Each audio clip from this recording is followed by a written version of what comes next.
Hi friends, welcome to my channel. வீட்டில் இருக்கும் இல்லத்தரசிகளுக்கு இந்த கேஸ் ஸ்டவ்வை சுத்தம் செய்வது அப்படிங்கிறது ஒரு பெரிய வேலை.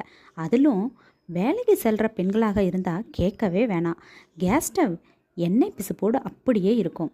வாரத்தில் ஒரு நாளோ 2 வாரத்திற்கு ஒரு நாளோ தான் அந்த கேஸ் ஸ்டவ்வை தொடச்சி சுத்தம் செய்வோம்.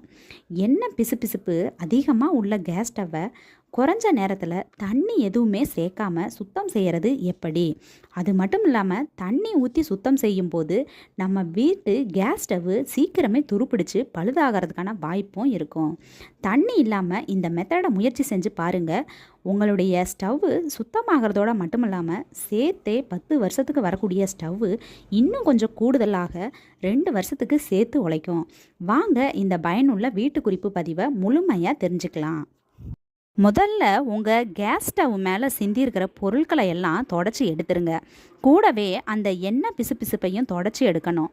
ஒரு நியூஸ் பேப்பர் எடுத்து மடித்து கேஸ் ஸ்டவ்வை முழுமையாக தொடச்சி எடுத்தா பாதி எண்ணெய் மேலே கொட்டியிருக்கக்கூடிய தூசி, தும்பு, பிசுக்கு எல்லாமே இந்த நியூஸ் பேப்பர்லேயே ஒட்டிட்டு வந்துடும். அடுத்தபடியாக இந்த ஸ்டவ்வுக்கு மேலே கோதுமை மாவு வெறும் 1 ஸ்பூன் அளவு தூவி விடுங்க. உங்கள் கையாலேயே இந்த கோதுமை மாவை எல்லா இடங்கள்லையும் பரப்பி விட்டு 2 நிமிஷம் கழித்து தேய்ச்சி விட்டாலே போதும்.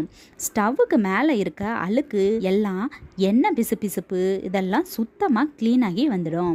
குழம்பு சிந்தி இருக்கக்கூடிய இடத்துல கூட கூடுதலாக கொஞ்சம் கவனம் எடுத்து இந்த கோதுமை மாவை போட்டு கையாலே நல்லா தேய்ச்சி விட்டிங்கன்னா வந்துடும்.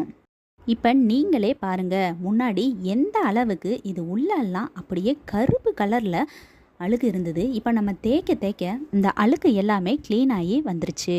தேய்க்கிறதுக்கு கஷ்டமாக இருக்குது, தேய்க்க முடியல அப்படின்ற இடத்துலலாம் ஒரு ஸ்பாஞ்ச் வச்சு கூட இந்த கோதுமை மாவை ஸ்டவ்வுக்கு மேல் பக்கத்தில் எல்லாம் இந்த மாதிரி நல்லா தேய்ச்சி விடலாம்.